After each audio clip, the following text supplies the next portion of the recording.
भाजप आमदार संजय कुटे यांचे निवासस्थान पेटून देण्याचा शेतकऱ्याचा प्रयत्न। अतिवृष्टीमुळे शेतीचे झालेले नुकसान भरपाई न मिळाल्याने संतप्त शेतकऱ्याचा पाऊल। जळगाव जामोद पोलिसात शेतकऱ्यावर गुन्हा दाखल, शेतकरीला अटक।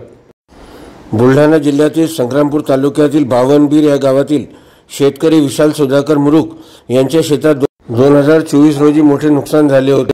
नुकसान भरपाई न मिळाल्याने तो संतप्त झाला होता। आमदार कुटे यांच्या घरी काल संध्याकाळी आमदार कुटे यांच्या घरी कशासाठी गेले होते तुम्ही? मी अशासाठी गेलो होतो लोकप्रतिनिधीच्या घरी की 2024 मध्ये अतिवृष्टी झाली होती, त्याची केवायसी करून जवळपास 3 ते 4 महिने उलटले। त्याकरिता त्या निधीपासून वंचित राहिलो नाही पाहिजे, त्याकरिता मी भाऊच्या घरी गेलो होतो। आपलं नाव? माझं नाव विशाल मुरुक। बरं, त्या ठिकाणी गेल्यावर काय घडलं? त्या ठिकाणी गेल्यानंतर मी एकच त्या भाऊच्या घरापुढे गेल्यानंतर मी भाऊंना सांगण्यासाठी जाणार होतो घरात। बरं, भाऊशी भेट झाली होती का? भाऊशी भेट झाली नव्हती, भाऊ बाहेर गेलेले होते। बरं, हे तुमच्यावर जे गुन्हा दाखल झाला ते खरं आहे की खोटा आहे? आता जो माझ्यावर गुन्हा दाखल केला खोटा की खरा आहे हा कोर्ट आपल्याला निर्णय देणारच आहे।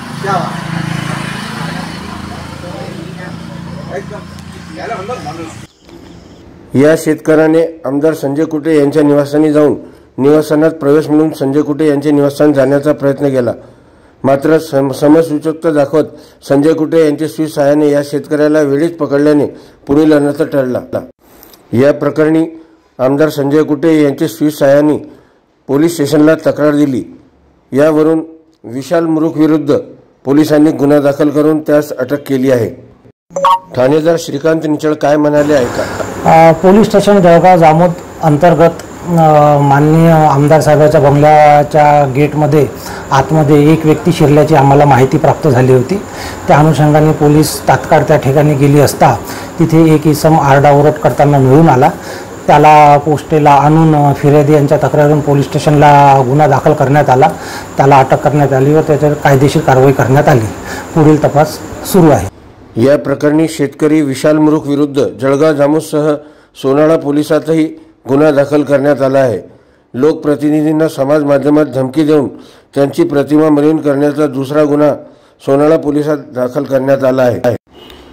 या घटनेनंतर शेतकऱ्यांच्या प्रश्नांसह लोकप्रतिनिधीच्या निवासस्थानाच्या सुरक्षेचा प्रश्नही अधोरेखित झाला आहे। या घटनेमुळे संपूर्ण जिल्ह्यात खळबळ उडाली आहे। खबरे शाम तकसाठी अशोक जसवानी, बुलढाणा।